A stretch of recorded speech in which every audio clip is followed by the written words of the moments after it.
Hey guys, it's Sarah, and today is BookList Thursday. This is a video series I do with Lindsay over at Lindsay's Little Library. And every Thursday we bring you a list or a topic that we feel like talking about for the week. And this week we're going to do the opposite of what we did last week. Last week we did pandemic books. This week we're going to do books to help you escape from reality. Because I think a lot of us are feeling like that right now. We just want to escape from everything. We want to get our minds off of everything that's going on. We want to turn off the news. I can't even watch the news anymore right now. I can't do it. It's too much. So I have a list of books here. I have a stack of books that I picked off my shelves that I think are good books to help you, to bring you out of what's going on around us. Basically, this is a stack of fantasy books that don't really have anything to do with the real world. And they can really just take you to another place, take you to another land, take you to just something completely different than our reality, and can really help you escape. So these are books that I prefer when I really need an escape. I prefer fantasy books or science fiction, or something that's just not based on reality. And I'm going to show you some of my favorites today. The first one I'm going to talk about is actually a series, but there's only 2 books out right now, so there is that. And I wanted to talk about Nevermore by Jessica Townsend. This is a middle grade series, so it is very easy to read, but this is the epitome of taking you to a completely different world and a completely different land. And there's magic and a magic school and amazing characters and fun adventures and finding yourself. And it's so good. This follows a young girl named Morgan Crow, and she is doomed on her 11th birthday. She is someone who's considered to be cursed. So because she is a cursed person, bad things happen around her all the time. And every time something bad happens, she's to blame for it because she's a cursed person. A cursed person is living under this prophecy that on their 11th birthday, they will die. So Morgan is preparing herself for this. She's ready to go. She's so tired of everything. She's tired of getting blamed for everything. She's not happy at all. And so she's getting ready to leave the world on her 11th birthday. Her birthday rolls around and a strange man shows up at her birthday party, and his name is Jupiter North. And he tells her, "You don't have to die. You can come with me. We can go to this place called Nevermore, and I will take care of you." And he leaves it up to her, and she goes. She's like, "You know what? I think that sounds like a good deal." So she goes with him. Come to find out, she goes to this place called Nevermore, which she's never heard of before. And she is his choice to be put up to go into this magical school. And she can't just get into the school though. She has to prove herself. She has to show why she's special. She has to go through some of these trials, and just really, she has to earn her spot there. So that's what this whole first book is. And it was fantastic. I absolutely loved it. I loved every page. Every page of this book was such a joy to read. So loved it. Definitely highly recommend. There are 2 books out in this series. Book number 3 is not coming out until September, I think, but definitely something that is just going to take you to a whole nother place. The next one I want to talk about is an adult science fiction, and that is Ready Player One by Ernest Cline. And this one is incredibly creative. So this follows a teenage boy who is living basically in a dystopian type of society, and they are forced to live in really bad conditions. They are not taken care of very well. Their only escape from their reality is through this very complex virtual reality system called the Oasis. And, it's like the headgear, and you put the things on and you can move around, and it looks like you're really in this place. And that is something that people basically, they wake up, they get on to this system, and then they get off and go to sleep. So they don't have to, deal with what's actually going on around them. Now, the creator of the Oasis is someone who ends up passing away. And in his last will and testament, he makes a video stating that he has left some Easter eggs, and he has decided that whoever can solve this big overarching puzzle is going to inherit his millions. And he leaves it up to all the players who use Oasis. So you see our main character really wants to get this prize, and he takes it upon himself to team up with some people and try to solve this mystery and try to inherit this fortune. And you see the government try to get involved and try to prevent that from happening. And so a lot of this takes place in the Oasis, which is incredibly creative. It's like a video game. You make your own avatar, so you could be anybody.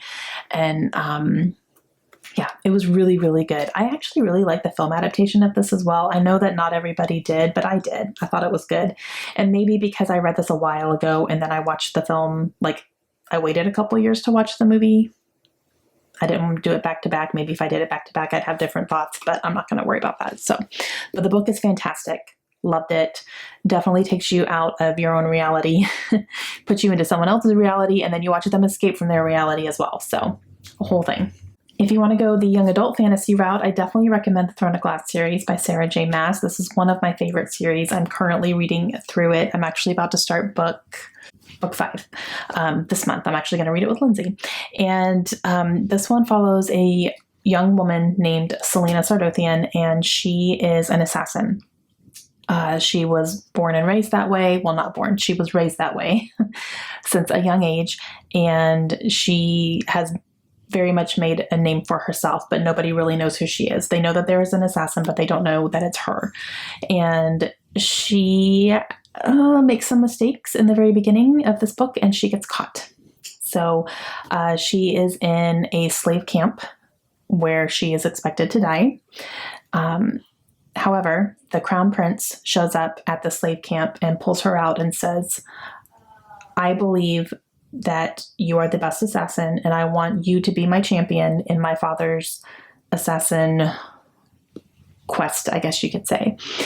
He is looking for a personal assassin to add to his court, and he decided to make a game out of it. So he has people from his court will go and choose champions, and they will all compete to win that spot. If she wins the spot, she will have to serve a certain amount of time under the king being his personal assassin, which means she kills anybody and everybody he says, doesn't ask questions. If she does that for a certain amount of time, then she will earn her freedom. She will not have to go back to the slave camp. So that is what this first book follows. You follow her going through that. It's really good. And then it just goes on from there because you learn so much about her and her history and her past. She learns a whole lot about her history and her past that she didn't know either. And it's a whole 7-book series. So very, very good. Absolutely loved it. If you're looking for something a little bit, that's fantasy, but it's a little more on the lighter side, this is definitely a good one. And it takes you to a whole new world. Everything is made up. Fantastic characters, and yeah, so definitely a good one. It's also a completed series, so if you wanted to dive into a good, meaty, chunky series, but you can still get through it pretty quickly, I would definitely recommend this one. This is actually one of the shorter books. The one I'm about to read is like this big. It's really big, but they read so fast because they're YA, and because the way that she writes them, I usually just can't put them down. So I tend to fly through them regardless of how long they are. But it is a completed series. So if you wanted to, maybe start a new series and actually be able to read the whole thing, this would be a good one. Or if you're in the middle of this one, finish it up, you have the time. So yeah.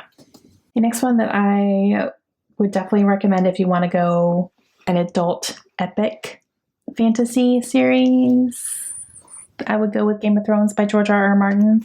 Definitely something you can sink your teeth into. It did take me a month to read this book. It did. But it was so worth it. There's just so much in here to devour and so much to digest and to just let sink in. And it's very complex, but you can still follow it. So I think if you want something that you just want to take your time with and that you just want to completely take you away for a while, this is definitely a good one. And yeah.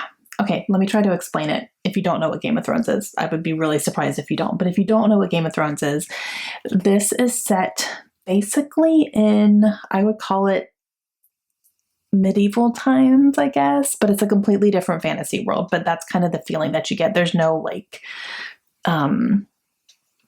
technology or, anything like that. It's all like horses and, they're walking everywhere that they have to go, and carriages and all that kind of stuff.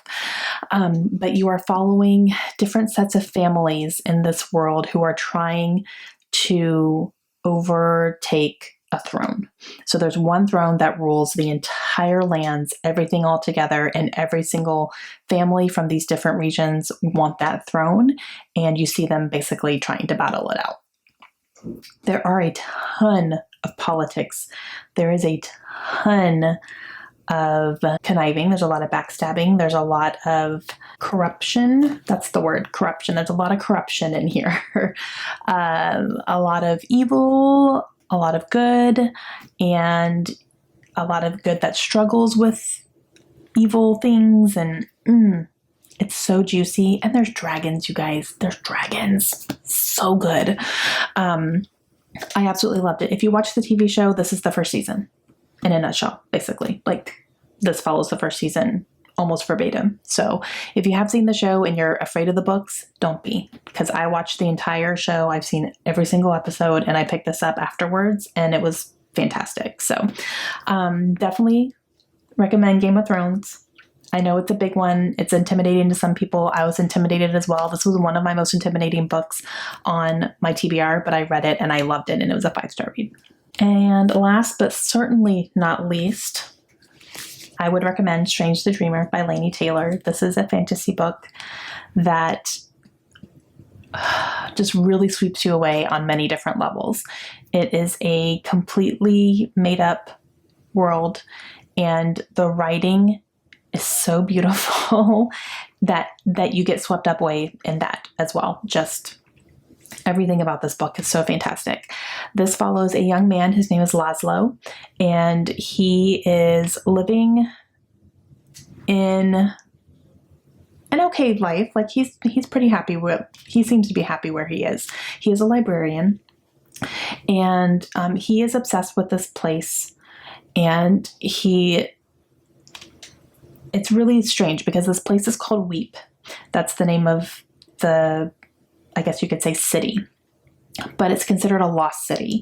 So lost to the point that people don't really talk about it anymore, or people believe it's a myth. Like, did it ever even exist? But it is supposed to have been like this wonderful place. So he believes that this place actually existed. He believes that it's still there, and he does a lot of research on this place to really educate himself on it, because he wants to eventually try to find this place, right? But there are people who don't even believe that it even exists. It's almost like an Atlantis type thing. And one day, there are some strangers that come into their city, and they are asking for volunteers to come and travel with them because they are going to Weep, and they're having problems there, and saying our city of Weep is basically being held hostage, and we need help taking it back from our citizens. So Laszlo works some magic and manages to get onto this team to go there to try to save the city.